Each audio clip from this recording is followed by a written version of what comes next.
Welcome to பிரின்ஸ்லிஸ் kitchen. இன்னைக்கு நம்ம கோவக்காய் மசாலா பொரியல் எப்படி பண்ணுறதுன்னு பார்க்கலாம். அதுக்கு முன்னாடி பிரின்ஸ்லிஸ் கிச்சனை சப்ஸ்கிரைப் பண்ணுங்கள், பெல் ஐக்கனை ப்ரெஸ் பண்ணுங்கள். ஃபஸ்ட்டு நம்ம கோவக்காய் பொரியலுக்கு தேவையான மசாலா ரெடி பண்ணிக்கலாம். அதுக்கு தனியா ஒரு 4 டேபிள் ஸ்பூன், மிளகு சீரகம் ஒரு 2 டீஸ்பூன் அளவுக்கு வறுத்து தனியாக எடுத்துக்கோங்க. நெக்ஸ்ட்டு நம்ம தனியாக ஒரு 1 டீஸ்பூன் அளவுக்கு உளுந்து கருப்பெல்லை வறுத்துக்கோங்க.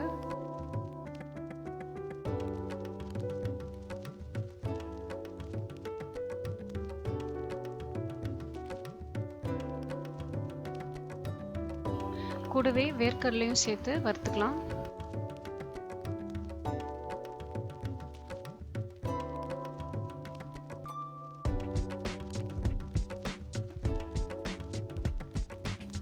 நெக்ஸ்ட் தேங்காய் துருவினதையும் வறுத்துக்கோங்க.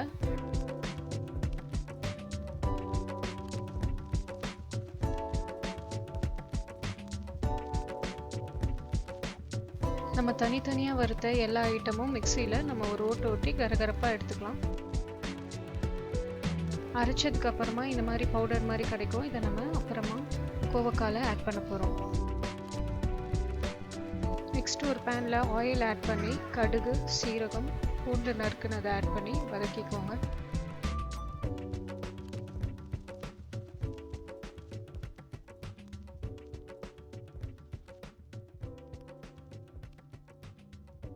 கோவக்காவை ஆட் பண்ணிக்கலாம்.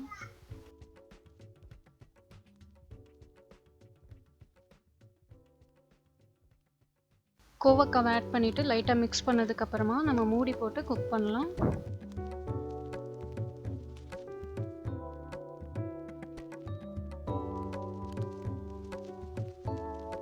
ஒரு 5 மினிட்ஸ் க்ளோஸ் பண்ணி குக் பண்ணதுக்கு அப்புறமா தேவையான அளவு உப்பு ஆட் பண்ணி மிக்ஸ் பண்ணிக்கோங்க.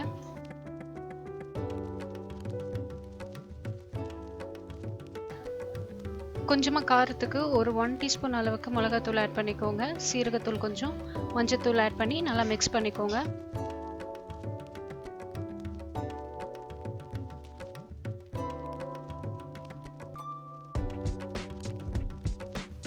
மசாலாலாம் ஆட் பண்ணி மிக்ஸ் பண்ணதுக்கு அப்புறமா திரும்பி நம்ம ஒரு 5 மினிட்ஸ் மூடி குக் பண்ணலாம்.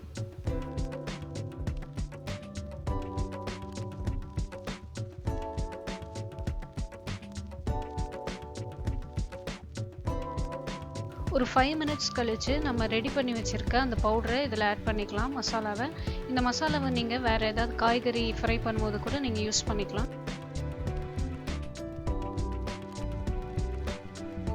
மசாலா ஆட் பண்ணி ஒரு 2 மினிட்ஸ் குக் பண்ணதுக்கு அப்புறமா நம்ம ஆஃப் பண்ணிடலாம். நமக்கு கோவக்காய் பொரியல் ரெடி ஆயிடுச்சு. தேங்க்ஸ் ஃபார் வாட்சிங் பிரின்ஸ்லிஸ் கிச்சன். இந்த வீடியோ உங்களுக்கு பிடிச்சிருந்தா கண்டிப்பாக பிரின்ஸ்லிஸ் கிச்சனுக்கு சப்ஸ்கிரைப் பண்ணுங்கள், லைக் பண்ணுங்கள், ஷேர் பண்ணுங்கள், கமெண்ட் பண்ணுங்கள். தேங்க்யூ.